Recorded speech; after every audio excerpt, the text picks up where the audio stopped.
Deus abençoe a vida de cada um de vocês, tá certo? Amém. Caiu a conexão, mas podemos continuar agora. Ok. Vou começar com uma oração. Maravilhoso Deus e Pai, estamos reunidos neste momento para estudar a Tua palavra. Queremos louvar e glorificar o Teu santo nome, prestar honras somente ao Senhor e toda a glória seja dada a Ti, ó Pai. Lhe agradecemos pelas inúmeras bênçãos que o Senhor tem derramado sobre a nossa vida a cada dia, Senhor. Lhe agradecemos por esse momento que podemos estar reunidos através da internet. Agradecemos pelo dia de hoje, que nós possamos prestar um culto de adoração ao Senhor, que seja do teu inteiro agrado, ó Pai Celestial. Nesse primeiro dia da semana que nós nos reunimos para adorá-lo, para louvá-lo, para dar honras e glórias ao Senhor, porque o Senhor é o Deus Todo-Poderoso, é o Criador de todas as coisas, um Deus amoroso, que nos dá a salvação através do sacrifício de Cristo Jesus. Esteja, Senhor, com cada irmão em Cristo do mundo inteiro, Pai, que no dia de hoje se reúnem com o mesmo propósito, de louvar, glorificar o Senhor e prestar cultos de adoração ao Senhor. É no nome de Cristo Jesus que nós oramos. Amém, Senhor. Nós estamos, então, no último capítulo do livro de Gálatas. E vamos finalizar esse capítulo. E, em seguida, eu vou começar com os irmãos uma dinâmica. Vamos aplicar uma dinâmica e eu vou ver como ela vai se comportar. Se der certo, e deve dar certo, eu acredito, no próximo domingo nós vamos continuar usando essa mesma dinâmica. Aí, um outro livro da Bíblia. Então, nós estamos no capítulo 6. No domingo passado, nós paramos no versículo 5. Só para relembrar, o Evangelho de Cristo é o Evangelho de uns aos outros. Né? Por quê? Veja aí no versículo 1 e 2 do capítulo 6. Irmãos, se alguém for surpreendido em alguma falta, vós, que sois espirituais, corrigiu com um espírito de brandura. E guarda-te, para que não sejas também tentado. Levai as cargas uns dos outros, e assim cumprireis a lei de Cristo. E aí no versículo 3 a 5, ele reforça para ninguém se aproveitar da queda do irmão para se julgar superior a esse irmão. Por quê? Se alguém julga ser alguma coisa, não sendo nada, a si mesmo se engana. Mas prove cada um o seu labor e, então, terá motivo de gloriar-se unicamente em si, e não em outro. Porque cada um levará o seu próprio fardo. Então, nós paramos nesse versículo no domingo passado. No versículo 6, ele fala para nós, Paulo fala para nós também, nos dias atuais, que nós temos que compartilhar o nosso aprendizado com outros irmãos e também com outras pessoas. Mas aquele que está sendo instruído na palavra, faça participante de todas as coisas boas aquele que o instrui. Então, nós devemos ajudar aquela pessoa que está nos instruindo também, devemos participar e também devemos participar do evangelho a outras pessoas que ainda não conhecem a palavra do Senhor. E vamos nos reforçando, vamos nos fortalecendo mutuamente.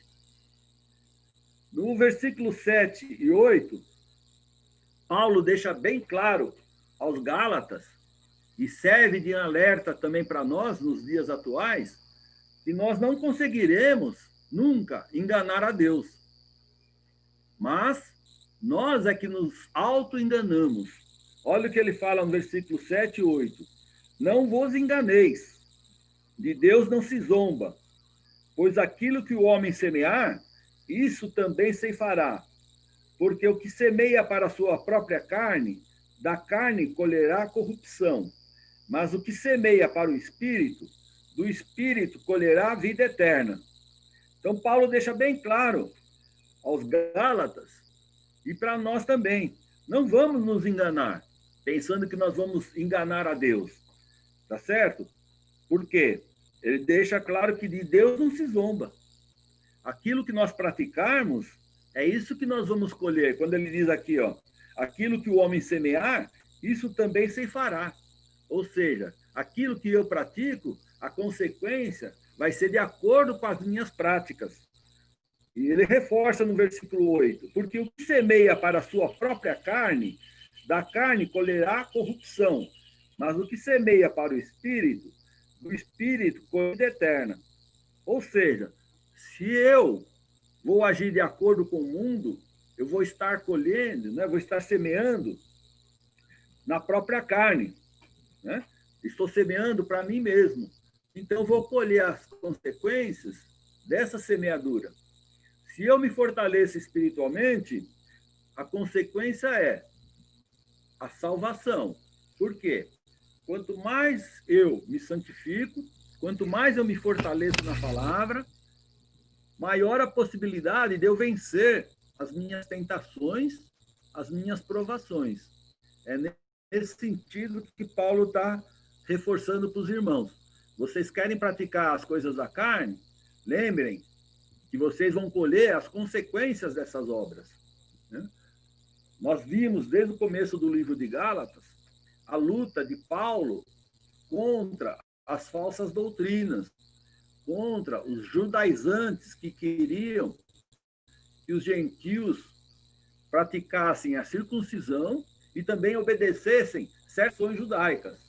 E Paulo vem combatendo isso desde o começo da carta. E aqui, mais uma vez, ele reforça. Vocês querem as coisas que vocês faziam anteriormente, vocês vão colher a consequência disso. Se vocês se fortalecerem no Espírito vocês vão colher a vida eterna. Vocês vão ter a garantia da vida eterna. No versículos 9 e 10, Paulo vai reforçar que nós devemos praticar sempre o bem. Olha o que ele diz aí no 9 e no 10. Gálatas capítulo 6, versículo 9 e 10. E não nos cansemos de fazer o bem, porque a seu tempo ceifaremos, se não desfalecermos. Por isso, enquanto tiver, façamos o bem a todos, mas principalmente aos da família da fé. Então, Paulo reforça duas coisas. Sempre nós devemos fazer coisas boas, tá certo? É função do ser humano praticar coisas boas, porque Deus já preparou todas as coisas boas para que o ser humano as praticasse. É o pecado que muitas vezes nos inibe de fazer as coisas certas. Fala bem claro, tem que fazer para todos. Porém, nós temos que nos preocupar com a família da fé, inicialmente. Então, preocupar com a nossa família da fé. Ver se tem algum irmão precisando de ajuda financeira, material ou espiritual, estar atento às necessidades dos irmãos. E também à necessidade de outras pessoas que não são do nosso meio, que ainda não aceitaram a Cristo Jesus. Não é porque eles não aceitaram a Cristo Jesus que nós vamos ver que eles estão tendo necessidade, vamos falar, esse não aceitou a Cristo, eu não vou ajudar. Não é isso que Paulo deixa claro aqui. Ele fala que tem que fazer o bem a todas as pessoas. Mas, lógico, primeiramente se preocupando com os irmãos da fé. Tá bom? Acho que fica bem claro para nós aí. Vamos ver agora, do versículo 11 a 13. Qual é o objetivo dos que queriam circuncidar os irmãos da Galácia? Paulo vai deixar bem claro agora por que essas pessoas insistiam tanto em querer que os gentios praticassem a circuncisão. Vamos lá. Vede com que letras grandes vos escrevi de meu próprio punho. Todos os que querem ostentar-se na carne, esses vos constrangem a vos circuncidardes, somente para não serem por causa da cruz de Cristo. Pois nem mesmo aqueles que se deixam circuncidar guardam a lei. Antes, querem que vos circuncedeis para se gloriarem na vossa carne.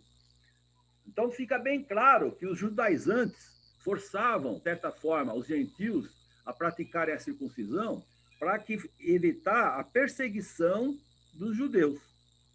No versículo 12, ele deixa bem claro aí.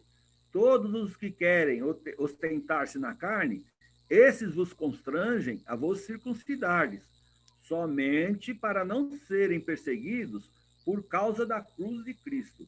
Ou seja, para ficar de bem com todo mundo, né? Ah, eu sou circuncidado. Olha, opa, eu circuncidei, eu sou cristão, mas eu circuncidei. Então, vocês não podem estar me perseguindo. Eu sei que o judaísmo é correto, tal. Ficar de bem com todo mundo, né? Fazer aquele bem bolado, como nós falamos. Tá certo? E no versículo 14 a 18, nós temos as últimas orientações, né? E despedida. Então vamos lá, do 14 ao 18. Mas longe esteja de mim gloriar-me, senão na cruz do nosso Senhor Jesus Cristo, pela qual o mundo está circuncidado para mim, e eu para o mundo. Pois nem a circuncisão é coisa alguma, nem a incircuncisão, mas o ser nova criatura. E a todos quantos andarem de conformidade com esta regra, paz e misericórdia sejam sobre eles e sobre o Israel de Deus.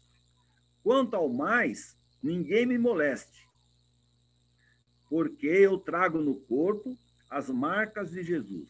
E aí ele finaliza com a bênção. A graça do nosso Senhor Jesus Cristo seja, irmãos, com o vosso espírito.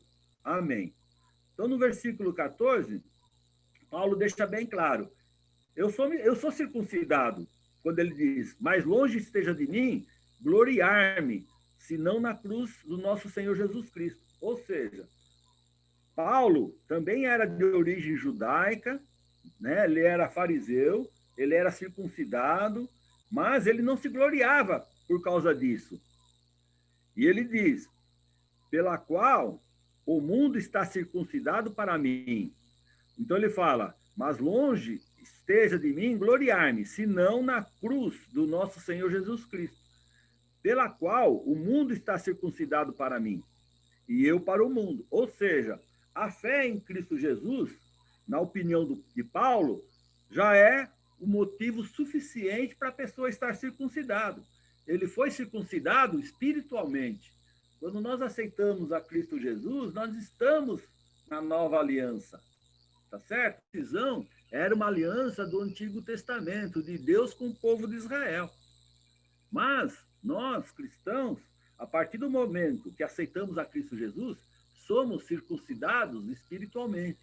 Recebemos o selo do Espírito Santo. É nesse sentido que Paulo está dizendo aí, ó, pela qual o mundo está crucificado para mim e eu para o mundo. Tá certo? Então ele não se gloriava de ser circuncidado, mas ele tinha fé em Cristo Jesus. Por quê? Com a fé em Cristo Jesus, o mundo está se crucificado, né, para mim e eu para o mundo. E também circuncidado. Quando ele diz aí no versículo 15, pois nem a circuncisão é coisa alguma, nem a incircuncisão, mas o ser nova criatura. E a todos quantos andarem de conformidade com esta regra, paz e misericórdia sejam sobre eles e sobre o Israel de Deus, ou seja, a nova Jerusalém, tá certo? E que ninguém moleste ele, porque ele traz no corpo as marcas de Jesus, né? Nós sabemos que Paulo, por diversas vezes, foi açoitado, né? Foi perseguido, e por causa do Evangelho de Cristo Jesus.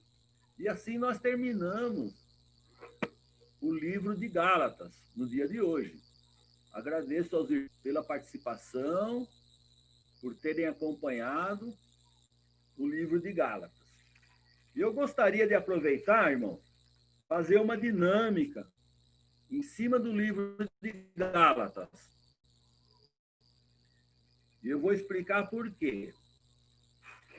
Nós vamos ter mentalmente, por exemplo, o capítulo 1. Hábito de cada um de nós, ou pelo menos da maioria, sinalizar aqueles versículos, né? Marcar aqueles versículos que mais nos chamaram a atenção, sem tirar o versículo do contexto. Então, nós vamos ler o capítulo, e aí cada um vai falar qual versículo que você marcou aí. Tá? A gente grifa os versículos, pelo menos eu faço isso, eu grifo 1 ou 2 versículos, e dentro do contexto, e tem um entendimento daquele contexto lá. Então, cada um vai ler, e depois pode abrir o microfone, levanta a mão para falar, um de cada vez, não todos juntos, não todos ao mesmo tempo, e vamos falar. Entendeu naquele contexto e por que você marcou aqueles versículos, sublinhou aqueles versículos. Tudo bem? Vamos fazer essa dinâmica? Todo mundo está me ouvindo? Tranquilo? Otávio? Sim. Os microfones estão habilitados também, à medida em que cada um quiser abrir, é só clicar lá para abrir o microfone e ele abre automaticamente. A gente saber quem vai falar e pode se pronunciar. Então, vamos dar uma lida individualmente.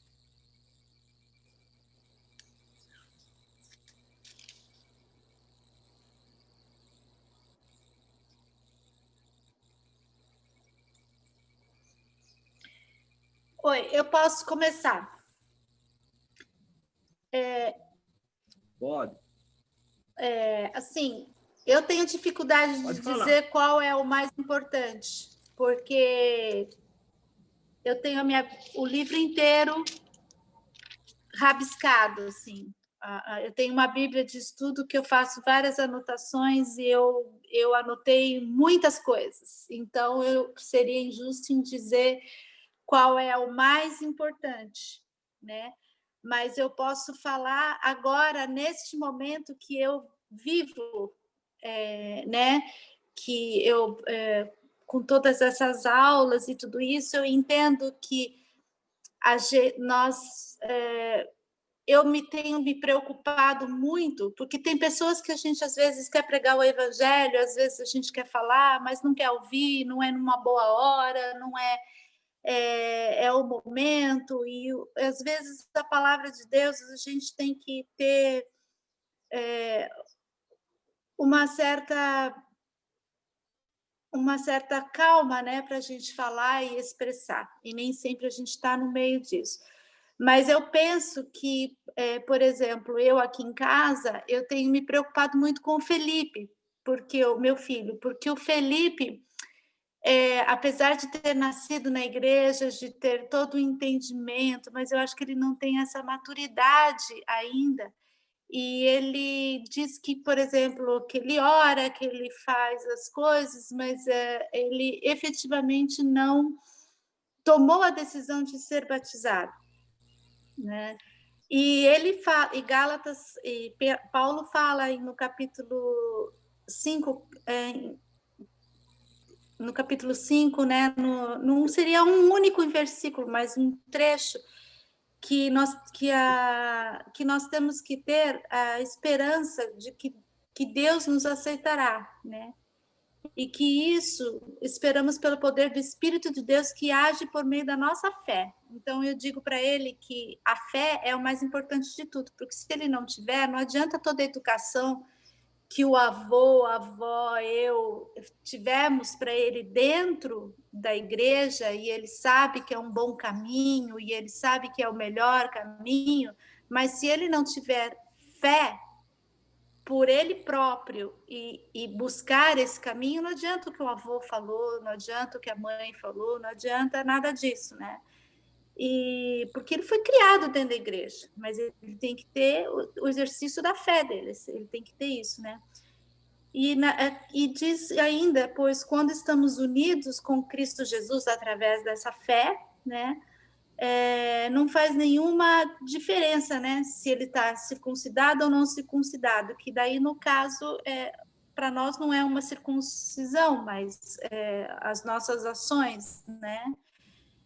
E ele fala ainda sobre o batismo, né? Que não adianta só a gente ter a fé, orar, estar dentro da igreja, assistir os cultos, estarmos com os nossos melhores irmãos, que são vocês na fé, pessoas que nos amam, mas se a gente não ter confiança nessa fé e a gente não estar pronto com a nossa ele com Cristo, né? Ele e tomar a decisão de ser batizado, né? E receber este selo e a gente estar com Cristo, não vai adiantar. Não é que não vai adiantar, mas assim nós não vamos ter outras, né? Ou vamos seguir em outra situação, né? E como eu digo para ele, que eu acho que é uma coisa que eu achei bacana aqui no capítulo 5, no versículo 9, que é o que a gente vive hoje em dia, né? Um pouco de fermento fermenta toda a massa. E no mundo que esses jovens estão hoje em dia, quem está na luta, na labuta, quem está no dia a dia aí na rua, a gente sabe, às vezes, que um chefe da gente, um colega da gente, um namoradinho, um amigo, é o pouco fermento que, às vezes, azeda toda a massa. E se a gente estiver firme e unidos, né, naquilo que é a verdade para nós, a gente não vai deixar essa massa azedar e a gente vai seguir em frente nesse bom caminho que é escolhido por nós. Tudo bem. Tá travando a minha internet? Todo mundo está me ouvindo? Eu estou. Estamos ouvindo e vendo bem, sim, então, Valdir. Eu venho sim. Eu venho sim, Valdir. Então, eu pedi para nós fazermos esse exercício pelo seguinte motivo. No próximo domingo, nós pretendemos aí utilizar o livro de Apocalipse na atualidade. Nós fizemos um estudo do livro de Apocalipse, verificando que ele é um livro que nos exorta a nos examinarmos, é um livro que nos fortalece espiritualmente, é um livro que nos anima a ter esperança na vida eterna. Tudo isso nós verificamos no estudo do livro de Apocalipse. Aquela exortação que foi feita para os irmãos do primeiro século. Então, o que nós pretendemos fazer? Pegar o primeiro capítulo, por exemplo, só o primeiro capítulo do livro de Apocalipse, ler e verificar o ponto-chave daquele capítulo que nós podemos aplicar na atualidade. Tá certo? Então, por exemplo, eu vou falar o que eu anotei aqui do capítulo 1 de Gálatas. Lendo o capítulo 1 de Gálatas, eu percebi, no meu entendimento, cada irmão tem uma opinião, cada irmão vai destacar um versículo, ou 2 versículos daquele capítulo. Então, no capítulo 1, o que eu percebi? A exortação de Paulo aos Gálatas. Por que eu percebi isso? Porque separando o versículo 6 e o versículo 7, ele deixa bem claro: admira-me que estejais passando tão depressa daquele que vos chamou na graça de Cristo para outro evangelho, o qual não é outro, senão que há alguns que vos perturbam e querem perverter o evangelho de Cristo.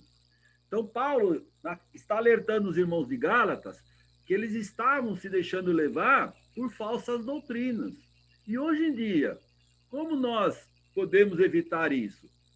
Porque nós sabemos que temos várias teologias, teologia da libertação, teologia da prosperidade e outras seitas, né, e até denominações que pregam coisas que são contrárias à palavra de Deus. Será que nós estamos atentos a isso? Nós estamos prontos para defender a sã doutrina? Será que nós não estamos nos deixando desviar desse caminho da salvação, em busca, muitas vezes, de promessas, de bênçãos materiais?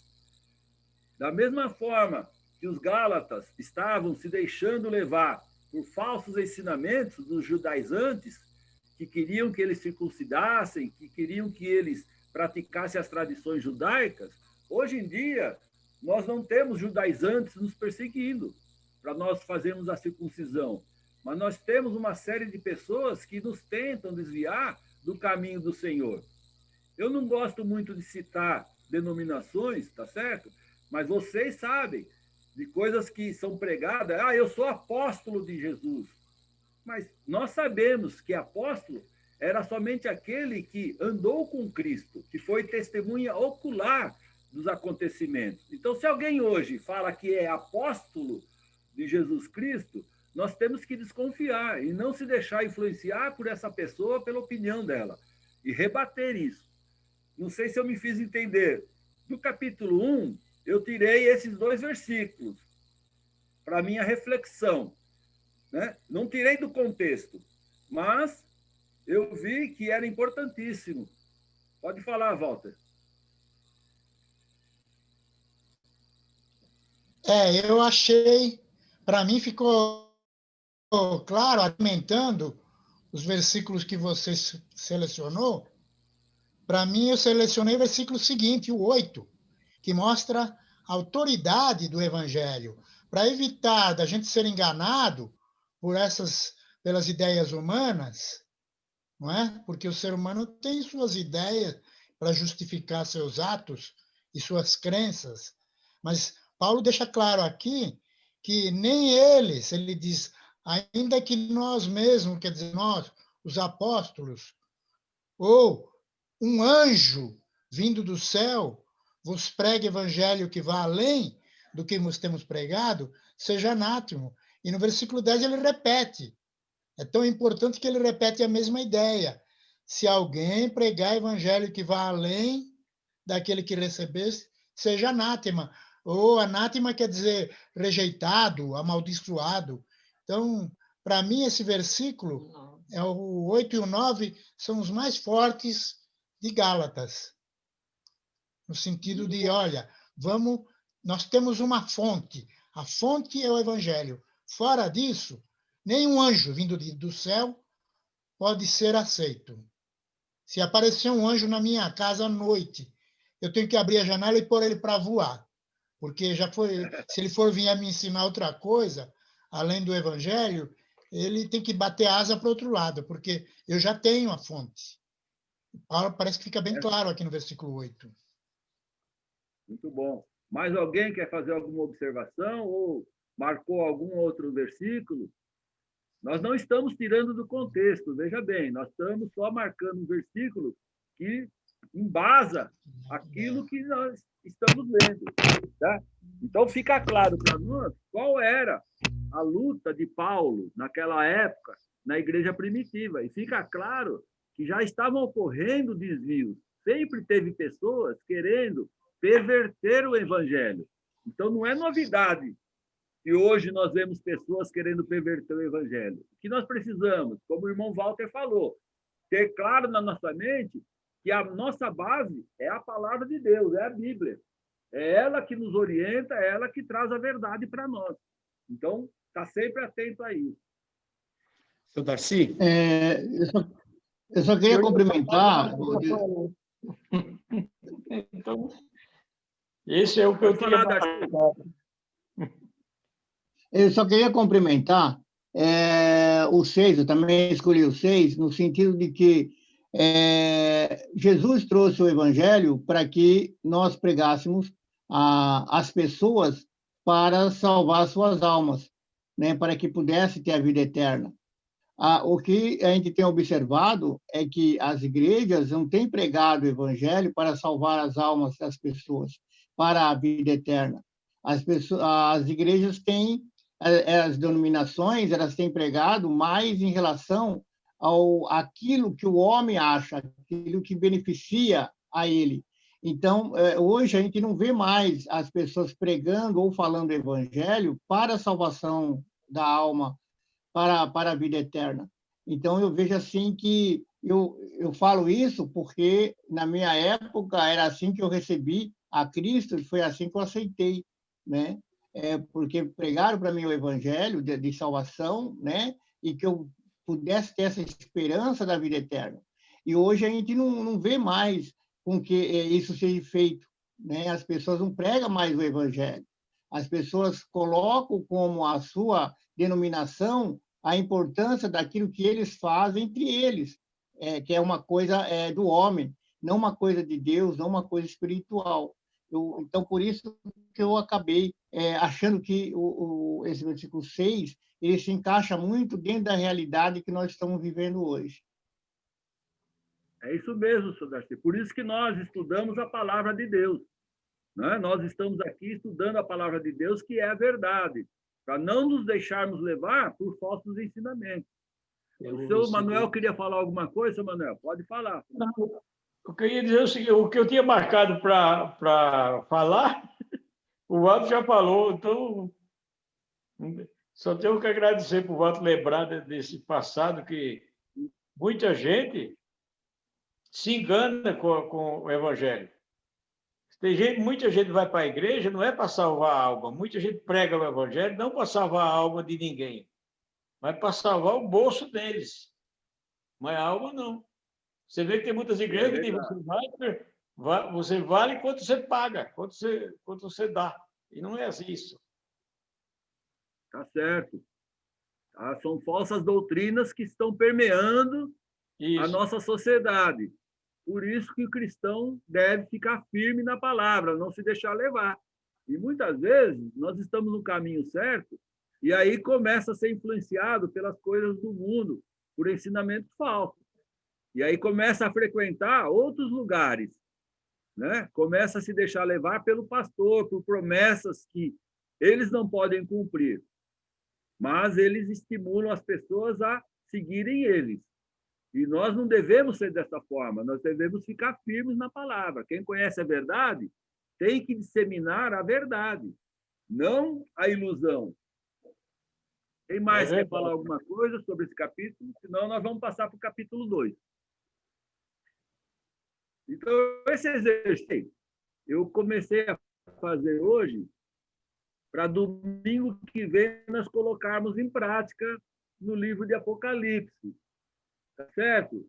Então, eu vou pedir para os irmãos que estão participando, releiam o livro de Apocalipse tendo essa visão, capítulo por capítulo. Por exemplo, no capítulo 1, o que eu sinalizo como importante neste capítulo?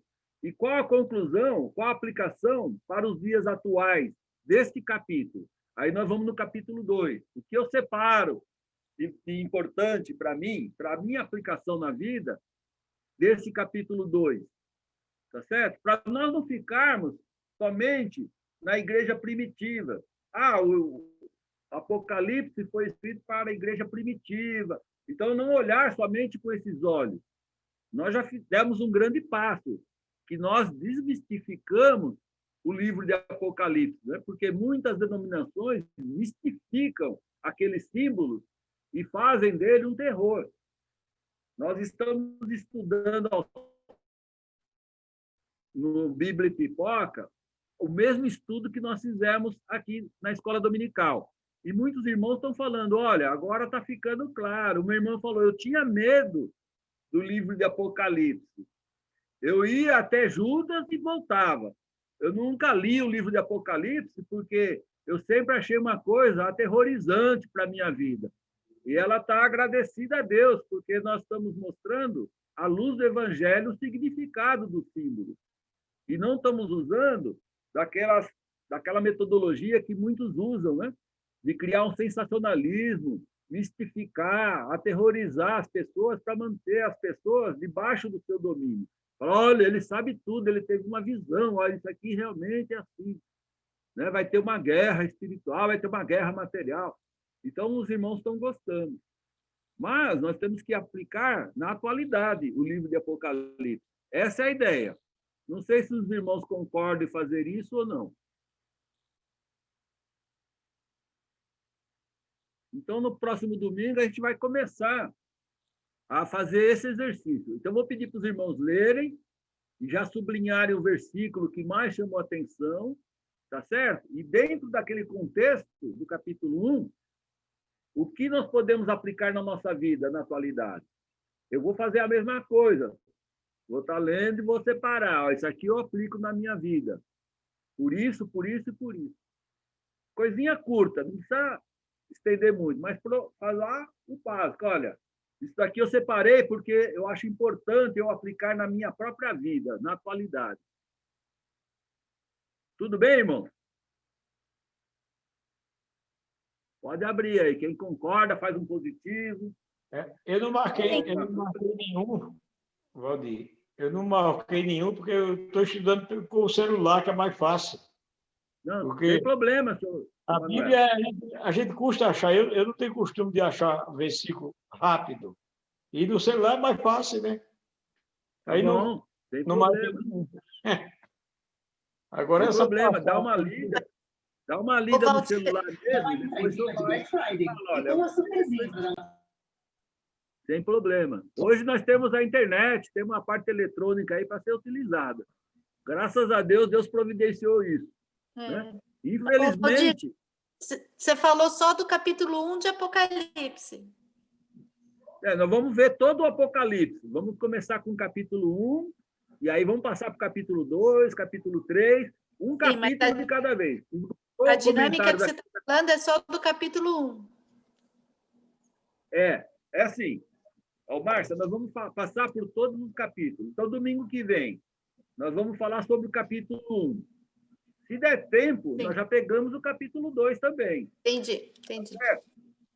Mas a gente vai se deter capítulo por capítulo e separar o que nós podemos aplicar na atualidade, na minha vida. O que eu posso aplicar desse capítulo aqui para mim? O que eu enxergo de importante para mim? É esse o sentido. Porque um pode enxergar um versículo como sendo importante por algum motivo. E ali chamou a atenção dele, como nós vimos agora há pouco. Eu selecionei 2 versículos. O seu Walter já complementou com outros 2 versículos, que também são importantes dentro do contexto. Um não desmente o outro, pelo contrário, dá continuidade, tá certo? Certo. Mas o que eu posso aplicar na minha vida do que nós vimos hoje?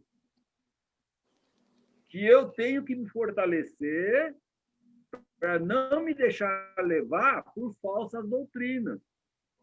Nós vemos muitas vezes irmãos da Igreja de Cristo, cristãos, que leem a palavra, mas depois vão lá ver o Edir Macedo, ver as promessas que ele está fazendo.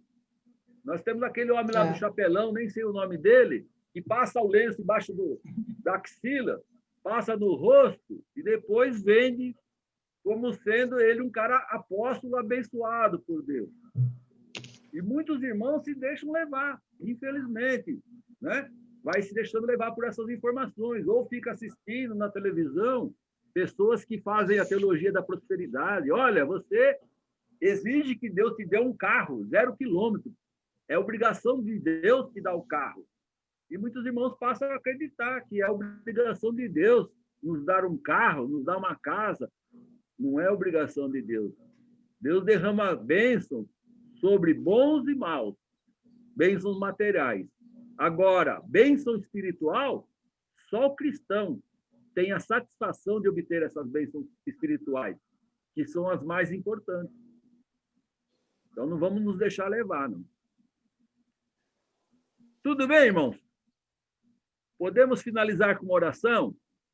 Vou pedir para o Carlos nos direcionar nessa oração. E vamos interromper por hoje. São 10 para as 10 já, né? E aí fica aberto para comentário. Vai lá, Carlão.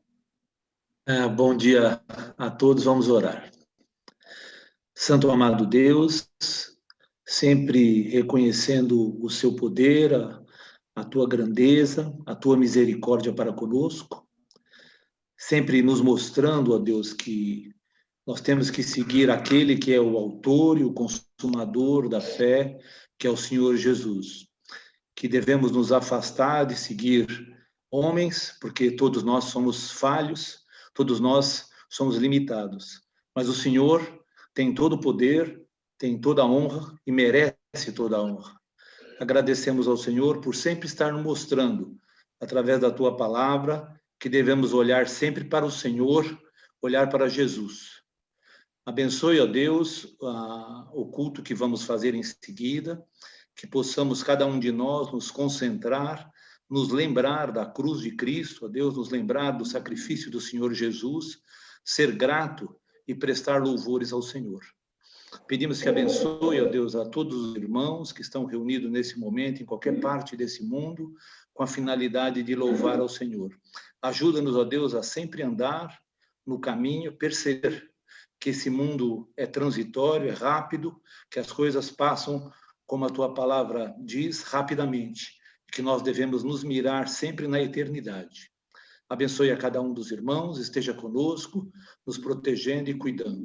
Oramos em nome do Senhor Jesus. Amém. Amém. Peço desculpa.